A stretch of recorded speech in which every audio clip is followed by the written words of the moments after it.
Nay, Tay, gusto ko lang malaman nyo na lumalaban pa ako.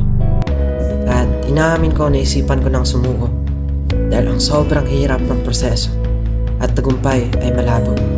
Pero nang nakita ko kayo may mga matang natataranta, minsan nakatulala, nag-iisip kung saan makakuha ng pangsuporta, gigising ng maaga, tutulog ng may pinaghahawakan na salita. Anak, kaya mo yan. Dito lang kami.